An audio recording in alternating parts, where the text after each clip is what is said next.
Bonjour à toutes et à tous et bienvenue dans cette nouvelle séance d'histoire à distance. La dernière fois, nous avions démarré un nouveau chapitre sur l'émergence des sciences au XVIIe et XVIIIe siècle. Nous nous étions quittés sur un travail que vous deviez faire, c'est-à-dire les questions 1 à 6, page 233, qui vous montrent comment se met en place une nouvelle méthode qui permet de nouvelles découvertes au XVIIe et XVIIIe siècle. Alors on va faire rapidement la correction à l'oral ensemble, puisque vous l'avez déjà fait. Donc prenez votre livre pour suivre avec moi. Alors pour la question 1, vous deviez choisir 3 découvertes ou inventions scientifiques, expliquer en quoi elles symbolisent une révolution scientifique en cours. Alors vous en aviez plusieurs dans le document 1, donc on peut en choisir plein. Je vous donne 3 exemples. Par exemple la première, Galilée qui invente la première lunette astronomique, donc ça montre bien une révolution dans la possibilité d'observer les astres, et donc dans l'astronomie. On a aussi par exemple le savant français François Descartes en 1637 qui invente une méthode scientifique. Alors c'est pas le seul à l'époque, mais ça met bien en avant l'idée qu'on veut formaliser la manière de faire des sciences à l'époque. On ne doit pas faire ça n'importe comment, et donc on a des savants qui inventent des méthodes qui vont permettre à d'autres savants de pratiquer ces sciences. Donc ça c'est très important. Et puis pour terminer, on peut prendre l'exemple du dernier, en 1690, Edmond Halley qui invente la cloche de plongée, parce que là c'est une invention qui va permettre, comme la lunette astronomique, de faire des découvertes, d'aller observer des espaces qu'on ne peut pas observer autrement. Ici, les fonds marins. Alors passons rapidement à la question 2. Pourquoi peut-on dire que les savants de la Royal Society anglaise suivent une méthode scientifique? Alors, vous l'avez dans le texte, d'accord? Alors il y a plusieurs éléments du texte qui sont importants. D'abord, dans la première phrase, vous avez l'idée qu'on doit faire des expériences, avec des engins, des inventions, et ces expériences, elles ne se mêlent pas de théologie, de métaphysique, de religion, de rhétorique, etc. Donc l'idée que la science est un système indépendant des autres, qui s'occupe de problèmes particuliers et ne se mêle pas de ce qu'il ne peut pas observer mathématiquement, scientifiquement. Donc ensuite, on a l'idée qu'on doit essayer tous les systèmes, toutes les théories. D'accord ? Donc ça, c'est l'idée qu'on ne doit pas exclure a priori certains éléments. Si on fait une théorie, il faut la prouver, mais on peut prouver toutes les théories. On peut en tout cas essayer de prouver toutes les théories. Ça, c'est très important et c'est bien ce qu'on redit à la fin. La société mettra en question et débattra toutes les opinions, ne s'en tenant à aucune que par les discussions longuement mûries et des arguments clairs. Donc en vérité, on peut tout discuter théoriquement dans cette society, seulement il faut pouvoir avoir des arguments clairs et des preuves solides. Donc ça c'est très important pour la méthode scientifique. On ne met rien de côté a priori, à partir du moment où c'est de la science et à partir du moment où on peut essayer de le prouver. Alors question 3 maintenant, qu'est-ce qui dans cette méthode scientifique est déjà mise en pratique par Harvey en 1628, donc avant la création de la Society. Vous avez Harvey qui présente à ses collègues la découverte de la circulation sanguine, et là on voit bien qu'il applique déjà ça, c'est-à-dire qu'il met de côté les idées religieuses, les idées philosophiques de comment est censé marcher l'être humain. Il dissèque un cadavre, ce qui n'est pas forcément bien vu à l'époque, même si ce n'est pas interdit, et il montre aux autres, d'accord? C'est bien ce principe de la méthode scientifique où on va faire l'expérience, où on va montrer, on va démontrer par la preuve devant d'autres collègues, ah ben voilà, ça marche comme ça, vous pouvez le voir et vous pouvez reproduire l'expérience de telle manière. Donc ça, il le fait déjà avant qu'il y ait la Royal Society.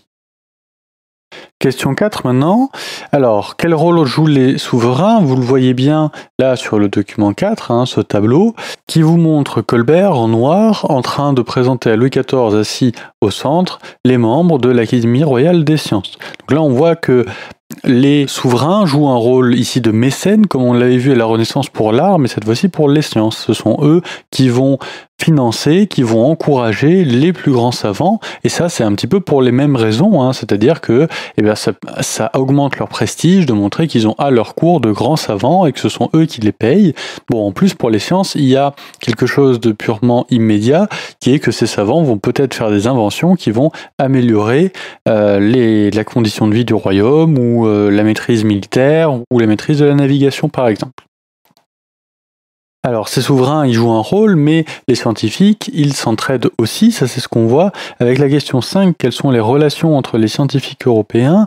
Ce qui est important, c'est de bien noter que ces scientifiques, ils s'écrivent, d'accord? Là, vous avez des lettres entre Newton et Robert Hooke, Et ces scientifiques, ils vont entretenir des correspondances importantes, comme le faisaient déjà les humanistes avant avec la République des lettres. Ici, on a une République des sciences, avec des lettres qu'on s'écrit pour s'échanger des nouvelles, pour s'échanger des inventions, pour s'échanger des idées, parfois pour des querelles. Il y a des scientifiques qui s'écrivent pour dire « non, c'est moi qui ai inventé ça, non, c'est moi qui ai inventé ça ». Donc c'est pas forcément aussi cordial que l'exemple que vous avez là, mais en tout cas, ce qui est important de noter, c'est que ces scientifiques, ils sont pas tout seuls dans leur coin en train d'inventer des trucs. Ils s'écrivent tout le temps, ils s'échangent tout le temps, ils réfléchissent ensemble. Bon, dernière question maintenant, pourquoi Newton est-il considéré comme le plus grand savant du XVIIe siècle et comment a-t-il atteint un niveau élevé de connaissance ? Alors vous voyez que pourquoi est-ce qu'il est considéré comme le plus grand savant du XVIIe siècle ? C'est avant tout parce que lui, il découvre la loi de la gravitation. Donc c'est un mathématicien, c'est un physicien, mais c'est avant tout sa loi d'attraction et de gravitation universelle qui explique pourquoi les planètes tournent autour les unes des autres. Ça, c'est ce qui le rend très célèbre. Et vous voyez que, bon, il a fait des études, il est allé au Trinity College, qui est important, mais il est aussi autodidacte et ce qui fait que il développe une connaissance très élevée, c'est à la fois parce qu'il applique sérieusement la méthode scientifique et aussi parce qu'il le dit dans la lettre, il le dit à Robert Hooke, il s'appuie énormément sur les travaux de ceux qui l'ont précédé, que ce soit Robert Hooke lui-même, Galilée, Descartes pour sa méthode, etc. Donc c'est bien cette liaison entre les savants qui leur permet de développer un niveau scientifique de plus en plus élevé. Alors, on va écrire un petit bilan dans le cahier pour terminer. Donc d'abord une phrase, au XVIIe siècle émerge la science moderne, on met ça entre guillemets quand même. Mais cette science moderne, elle se définit parce qu'elle se distingue de la science dite ancienne, parce qu'elle respecte une méthode scientifique. Alors cette méthode scientifique, qu'est-ce qu'elle est exactement ? On va le détailler avec une carte mentale. Donc on met au centre la recherche scientifique, faites-le avec moi. Donc recherche scientifique au centre. À gauche, on va mettre une branche qui montre que l'expérimentation, c'est la base du savoir. Donc ça a été inventé par Francis Bacon en 1620 dans le Novum Organum. Francis Bacon, c'est un auteur anglais. Là, sur votre page de votre manuel, on vous cite aussi Descartes. Vous pouvez mettre une autre case avec Descartes, François Descartes, qui lui aussi développe une méthode scientifique. Mais le premier à le faire, c'est Francis Bacon.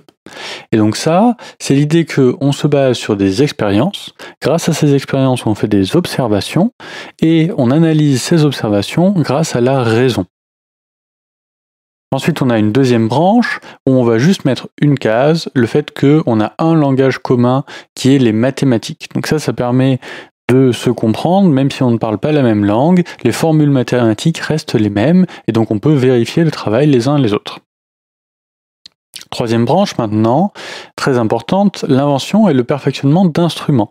Puisque pour faire les observations et les expériences dont parlait Francis Bacon, pour faire ces expérimentations, il va falloir avoir des instruments d'observation et d'expérience. Donc ça, on a des exemples importants, Galilée et la lunette astronomique en 1609, mais aussi le premier télescope inventé par Isaac Newton, qui est une amélioration de la lunette astronomique. On va en avoir d'autres, le baromètre, le microscope, la calculatrice, etc. Donc observer le monde de manière plus réaliste, de manière plus fine, ça permet de mieux le comprendre et mieux l'analyser ensuite. Dernière branche, les scientifiques se regroupent, notamment dans des laboratoires. Alors, on a l'exemple de la Royal Society de Londres en 1660. Il y a aussi l'Académie royale des sciences en 1666 en France. Donc ce sont deux équivalents en Angleterre et en France. Et on a aussi le rôle de journaux spécialisés. Ces journaux spécialisés, ils vont transmettre les expériences, les découvertes et toutes les nouveautés scientifiques. Et donc l'idée que les scientifiques ils ne sont pas tout seuls. Voilà, pour terminer, et pour celles et ceux notamment qui n'aiment pas trop les cartes mentales, voici un petit bilan écrit. Donc cet esprit scientifique moderne qu'on a vu avec la carte mentale, il permet d'immenses progrès. Donc quelques exemples, en médecine, en 1628, le médecin anglais Harvey qui découvre la circulation sanguine. Avant, on pensait que le sang ne circulait pas dans le corps.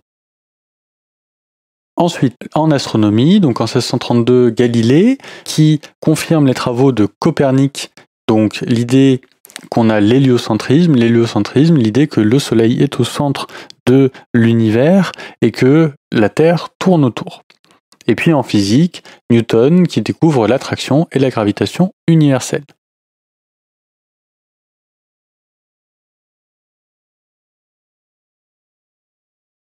Voilà, on termine là-dessus et on se retrouve la prochaine fois pour continuer ce cours. À bientôt.